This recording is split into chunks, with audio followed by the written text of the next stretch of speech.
General Philippe Leclerc's Free French Army was based at Dalton Hall in Yorkshire during the spring of 1944, which served as his headquarters. His 2nd Armoured Division was formed around a core of units that had raided Italian Libya at the end of 1940 and Tripoli in 1943.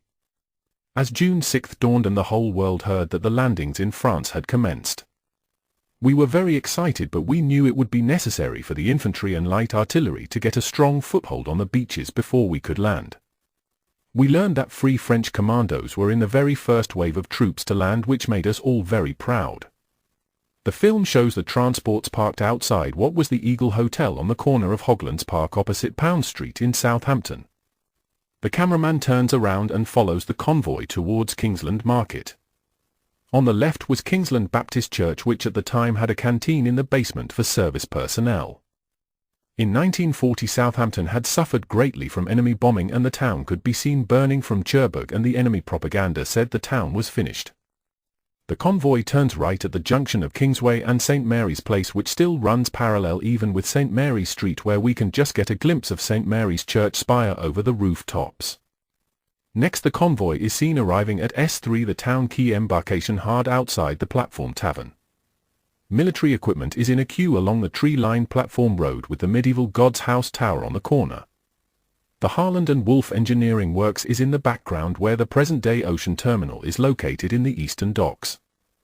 With the millions of men that left the shores on the south coast, there was now space for the heavy artillery and tanks to take up position ready for our turn to go. We left the moors of Yorkshire travelling in 2 long convoys. Our route took us to Southampton, where we waited for 2 weeks, unable to leave camp with strict security everywhere.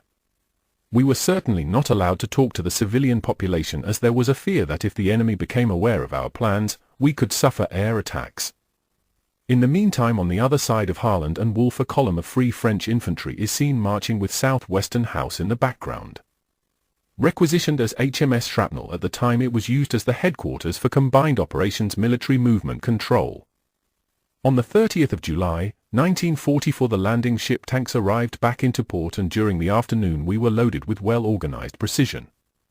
It was amazing how much thought and planning must have gone into these operations to move thousands of men, hundreds of tanks, half-tracks, lorries, etc.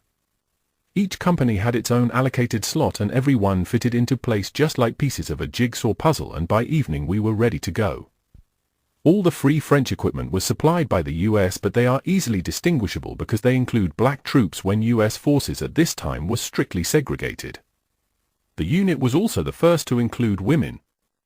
A total of 51 women served in the 1st Company 13th Medical Battalion of the French 2nd Armoured Division from 1943 to 1945. Florence Conrad, a wealthy American widow, believed that an all-women's ambulance corps would free men for fighting, buying 19 Dodge ambulances, and they learned basic auto mechanics as well as first aid. The story is told that in North Africa, when General Leclerc was told he could have 19 new ambulances, each with drivers and litter bearers trained in first aid, he was pleased, until he learned the crews were all women, and he snapped. He would take the ambulances but no women. However, when he was told he could only get the ambulances with the women or not at all, he was forced to agree. The story continues. When it was time for them to board a ship for England, they were stopped and told crisply, "No women allowed," and Leclerc intervened, saying they are not women, they're ambulance drivers, and they acquired the name Rochambeaux after the Revolutionary-era general. The 2nd Division can be seen embarking on a Liberty ship on the 29th of July, 1944, bound for their homeland. More trouble from Nazi snipers.